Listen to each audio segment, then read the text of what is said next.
Hi children, this is the continue part of first lesson. India as introduced by Europeans. Indians had the knowledge of history in the form of Puranas and myths from ancient times. But this was different from the European model of constructing history. Among the Europeans who arrived in India in 16th century were Jesuit priests. They undertook a systematic study to understand the lifestyle of Indians. Heinrich Roth, who was settled in Agra, translated Sanskrit grammar into Latin language about 350 years ago. A century later, Father Curadox identified that there are many similarities between Sanskrit and European languages. Meanwhile, the British got the revenue rights in Bengal. The British officers tried to understand the history, traditions, customs, values, beliefs, and laws of Indians to strengthen their trade relationship.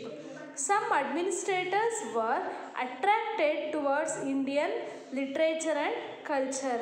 As a result, Manusmriti, Bhagavad Gita, and other great literary works were translated into English. See the pictures. William Jones, Max Muller. ನಾವೀಗಾಗಲೇ ನೋಡಿದ್ವಿ, ಇತಿಹಾಸವನ್ನು ಅರಿಯಬೇಕು, ತಿಳಿಯಬೇಕು ಅಂದರೆ ನಾವು ಅದಕ್ಕೆ ಮೂಲಗಳನ್ನು ನೋಡಿದ್ವಿ. ಆ ಮೂಲಗಳಲ್ಲಿ ಲಿಟರರಿ ಸೋರ್ಸಸ್ ಮತ್ತು ಆರ್ಕಾಲಜಿಕಲ್ ಸೋರ್ಸಸ್ ಅಂತ ಬರುತ್ತೆ. ಅದರಲ್ಲಿ ಲಿಟರರಿ ಸೋರ್ಸಸಲ್ಲಿ ರಿಟರ್ನ್ ಲಿಟ್ರೇಚರ್, ಓರಲ್ ಲಿಟ್ರೇಚರ್. ಆ ರಿಟರ್ನ್ ಲಿಟ್ರೇಚರ್ ಒಳಗಡೆ ನೇಟಿವ್ ಲಿಟ್ರೇಚರ್ ಮತ್ತು ಫಾರಿನ್ ಲಿಟ್ರೇಚರ್ ನೋಡಿದ್ವಿ ಅಲ್ವಾ. ಸೊ ಇದು ಫಾರಿನ್ ಲಿಟ್ರೇಚರ್ಗೆ ಸಂಬಂಧಪಟ್ಟಂತೆ ನಮ್ಮ ಭಾರತದ ಇತಿಹಾಸವನ್ನು ಕುರಿತು ನೋಡೋದಾದರೆ ಹಲವಾರು ಯುರೋಪಿಯನ್ ರಾಷ್ಟ್ರಗಳ ಕೆಲವು ವ್ಯಕ್ತಿಗಳು ನಮ್ಮ ಭಾರತದ ಇತಿಹಾಸವನ್ನು ಕುರಿತು ಅಧ್ಯಯನ ಮಾಡಿ ಪುಸ್ತಕದ ರೂಪದಲ್ಲಿ ನಮಗೆ ಕೊಟ್ಟಿದ್ದಾರೆ. ಕೆಲವೊಂದು ಹೇಳಿಕೆಗಳನ್ನು ಕೊಡೋದ್ರ ಮೂಲಕ ನಮ್ಮ ಭಾರತದ ಇತಿಹಾಸನ ವರ್ಣಿಸಿದ್ದಾರೆ. ಯಾರು ಆ ಯುರೋಪಿಯನ್ ವ್ಯಕ್ತಿಗಳು ಅನ್ನೋದನ್ನು ಗಮನಿಸೋಣ. ಅಂದರೆ ನಮ್ಮ ಭಾರತದ ಅಕ್ಕಪಕ್ಕದ ದೇಶಗಳಾದಂತಹ ಯುರೋಪಿಯನ್, ಉದಾಹರಣೆಗೆ ರಷ್ಯಾ, ಫ್ರಾನ್ಸ್ ದೇಶಗಳಿಂದ ಭಾರತಕ್ಕೆ ಬಂದಂಥ ಹಲವಾರು ವ್ಯಕ್ತಿಗಳು ಇಲ್ಲಿನ ಒಂದು ಭಾರತದ ಸ್ಥಿತಿಗತಿಗಳನ್ನು ಗಮನಿಸಿ ಭಾರತವನ್ನು ಕುರಿತಾಗಿ ಹೇಳಿದ್ದಾರೆ, ಭಾರತವನ್ನು ಕುರಿತಾಗಿ ತಿಳಿಸಿದ್ದಾರೆ.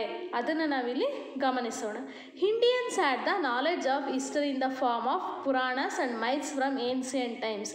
ಹಿಂದಿನ ಕಾಲದಲ್ಲಿ, ಪುರಾತನ ಕಾಲದಲ್ಲಿ ಭಾರತೀಯರು ಇತಿಹಾಸವನ್ನು ಕೇವಲ ಕಥೆಗಳ ಮೂಲಕ, ಪುರಾಣ ಕಥೆಗಳ ಮೂಲಕ ಮಾತ್ರ ತಿಳ್ಕೊತಾ ಇದ್ರು. ಅಂದರೆ ರಾಮಾಯಣ, ಮಹಾಭಾರತ ಕಥೆಗಳು ಇವುಗಳನ್ನು ಓದೋದ್ರ ಮೂಲಕ ನಮ್ಮ ಒಂದು ದೇಶದ ಇತಿಹಾಸವನ್ನು ತಿಳಿತಾ ಇದ್ರು.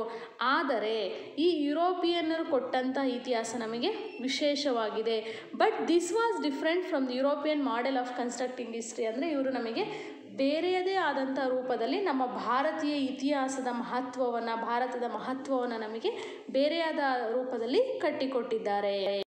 ಈ ರೀತಿ ವ್ಯವಸ್ಥಿತವಾಗಿ ನಮಗೆ ಭಾರತೀಯ ಇತಿಹಾಸವನ್ನು ಕಟ್ಟಿಕೊಟ್ಟಂತಹ ಆ ವ್ಯಕ್ತಿಗಳು ಯಾರು ಅಂತ ನೋಡೋದಾದರೆ, among the Europeans who arrived in India in 16th century were Jesuit priest. ಅಂದರೆ ಸುಮಾರು 16ನೇ ಶತಮಾನದಲ್ಲಿ ಭಾರತಕ್ಕೆ ಬಂದಂತಹ ಯುರೋಪಿಯನ್ ವ್ಯಕ್ತಿಗಳು ಅಂದರೆ ಜೆಸ್ಯೂಟ್ ಪ್ರೀಸ್ಟ್ ಅಂತ. ಅಂದರೆ ಪಾದ್ರಿಗಳು, ಕ್ರಿಶ್ಚಿಯನ್ ಧರ್ಮವನ್ನು ಇಲ್ಲಿ ಪ್ರಚಾರ ಮಾಡಲಿಕ್ಕೆ ಅಂತ ಹೇಳಿ ಮತ್ತು ವ್ಯಾಪಾರದ ಉದ್ದೇಶವನ್ನು ಇಟ್ಕೊಂಡು ಭಾರತಕ್ಕೆ ಬಂದಂತಹ ಪಾದ್ರಿಗಳು.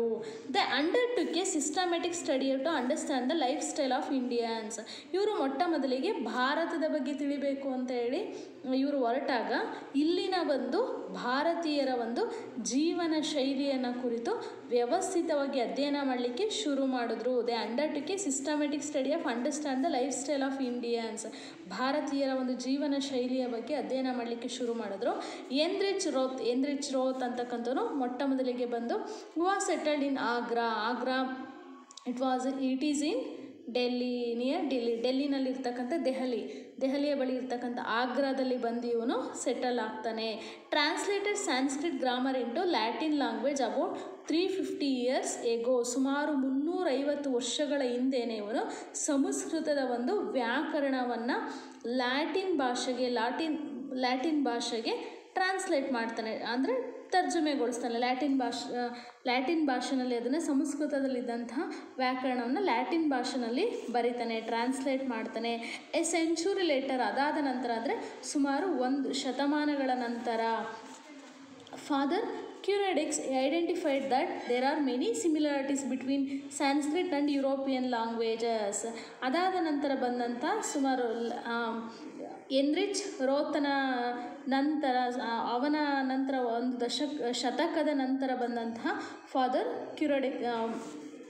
ಕ್ಯೂರೆಡಕ್ಸ್ ಅಂತ ಹೇಳ್ಬಿಟ್ಟು ಅವನು there are many similarities between Sanskrit and European languages. ನಮ್ಮ ಭಾರತದಲ್ಲಿದ್ದಂಥ ಸಂಸ್ಕೃತ ಭಾಷೆಗೂ ಮತ್ತು ಅವರ ಯುರೋಪಿಯನ್ ಭಾಷೆಗಳಿಗೂ ಸಾಮ್ಯತೆ ಇದೆ, ಅಂದರೆ ಒಂದೇ ರೀತಿ ಬರುತ್ತೆ ಅಂತಕ್ಕಂಥ ಹೋಲಿಕೆಯನ್ನು ಕೊಡ್ತಾನೆ. The British officer tried to understand the history, traditions, customs, values, beliefs and laws of Indians to strengthen their trade relationship. ಅಂದರೆ ಅವರಿಲ್ಲಿ ನಾವು ಈಗಾಗಲೇ ನೋಡಿದ್ವಿ, ಭಾರತಕ್ಕೆ ಅವರು ವ್ಯಾಪಾರದ ಉದ್ದೇಶವನ್ನು ಇಟ್ಕೊಂಡು ಬಂದ್ರಲ್ವಾ, ಹಾಗಾಗಿ ಇಲ್ಲಿನ ಇತಿಹಾಸ, ಭಾರತದ ಇತಿಹಾಸ ಹೇಗಿತ್ತು, ಇಲ್ಲಿನ ಟ್ರೆಡಿಷನ್ಸ್, ಇಲ್ಲಿನ ಒಂದು ಸಂಪ್ರದಾಯಗಳು, ಕಸ್ಟಮ್ಸ್, ಪದ್ಧತಿಗಳು, ವ್ಯಾಲ್ಯೂಸ್ ಅಂದರೆ ಇಲ್ಲಿನ ಜೀವನ ಮೌಲ್ಯಗಳು, ನಂಬಿಕೆಗಳು, ಭಾರತೀಯರ ಒಂದು ತತ್ವಗಳು, ಅವರ ಆದರ್ಶಗಳೇನು, ಅವರ ಕಾನೂನುಗಳೇನು, ಇವೆಲ್ಲವನ್ನು ತಿಳ್ಕೊಂಡು ಅದರ ಮೂಲಕ ಅವರು ತಮ್ಮ ವ್ಯಾಪಾರವನ್ನು ಅಭಿವೃದ್ಧಿಪಡಿಸ್ಕೊಳ್ಳಿಕ್ಕೆ ನೋಡಿದ್ರು. ಈಗ ನಾವು ಯಾರ ಜೊತೆನಾದರೂ ಒಂದು ಸ್ನೇಹವನ್ನು ಬೆಳೆಸಬೇಕು ಅಂತ ಹೇಳಿದ್ರೆ ನಾವು ಸುಮ್ಮನೆ ಅವ್ರ ಜೊತೆ ಫ್ರೆಂಡ್ ಆಗಿಬಿಡ್ತೀವ, ಇಲ್ಲ ಅಲ್ವಾ? ಅವರು ಹೇಗೆ, ಅಂದರೆ ಅವ್ರ ಬಿಹೇವಿಯರ್ ಹೇಗೆ, ಅವ್ರ ಫ್ಯಾಮಿಲಿ ಹೇಗೆ, ಈ ಥರ ಪ್ರತಿಯೊಂದನ್ನು ಗಮನಿಸ್ತೀವಲ್ವ. ಅದೇ ಥರ ಬ್ರಿಟಿಷರು ಭಾರತಕ್ಕೆ, ಅಂದರೆ ಈ ಯುರೋಪಿಯನ್ ರಾಷ್ಟ್ರಗಳವರು ಭಾರತಕ್ಕೆ ವ್ಯಾಪಾರದ ಉದ್ದೇಶವನ್ನು ಇಟ್ಕೊಂಡು ಬಂದಾಗ ಅವರು ಅಭಿವೃದ್ಧಿ ಹೊಂದಲಿಕ್ಕೋಸ್ಕರ ಏನು ಮಾಡಿದ್ರು, ಭಾರತವನ್ನು ಸಂಪೂರ್ಣವಾಗಿ ಅಧ್ಯಯನ ಮಾಡಲಿಕ್ಕೆ ಶುರು ಮಾಡಿದ್ರು. Some administrators were attached towards Indian literature and culture. ಹಲವು ಆಡಳಿತಗಾರರು ಏನು ಮಾಡಿದ್ರು, ಅಲ್ಲಿನ ಆಡಳಿತಗಾರರು ಇಲ್ಲಿ ಹಲವಾರು ತಮ್ಮ ವ್ಯಾಪಾರ ಕೇಂದ್ರಗಳನ್ನು ಮಾಡಿಕೊಂಡು ಆಡಳಿತವನ್ನು ನಡೆಸ್ತಾ ಇದ್ರು. ಅವ್ರೇನು ಮಾಡಿದ್ರು, ಭಾರತೀಯರ ಜೊತೆಗೆ, ನಮ್ಮ ಭಾರತದ ಜೊತೆಗೆ ಭಾರತದ ಸಂಸ್ಕೃತಿಯನ್ನು ಅಳವಡಿಸ್ಕೊಳ್ಳಿಕ್ಕೆ ಶುರು ಮಾಡಿದ್ರು. As a result Manusmriti, Bhagavad Gita and other great literary works were translated into English. ಇದರ ಪರಿಣಾಮವಾಗಿ ಏನಾಯಿತು, ಅವರು ನಮ್ಮ ಭಾರತದ ಒಂದು ಪದ್ಧತಿಗಳನ್ನು ಅವರು ಕೂಡ ಅಳವಡಿಸ್ಕೊಳ್ಳಿಕ್ಕೆ ಶುರು ಮಾಡಿದಾಗ ನಮ್ಮ ಭಾರತೀಯರ ಶ್ರೇಷ್ಠ ಕೃತಿಗಳಾದಂತಹ ಮನುಸ್ಮೃತಿ ಇರ್ಬೋದು, ಭಗವದ್ಗೀತೆ ಇರ್ಬೋದು, ಇವುಗಳನ್ನು ಇಂಗ್ಲೀಷ್ ಭಾಷೆಗೆ ಟ್ರಾನ್ಸ್ಲೇಟ್ ಮಾಡಿಕೊಂಡ್ರು. ನೋಡಿ ಇಲ್ಲಿ ಕೊಟ್ಟಿದ್ದಾರೆ, ವಿಲಿಯಂ ಜೋನ್ಸ್, ಮ್ಯಾಕ್ಸ್ ಮುಲ್ಲರ್, ಇವರು ಪ್ರಮುಖ ಯುರೋಪಿಯನ್ನರು.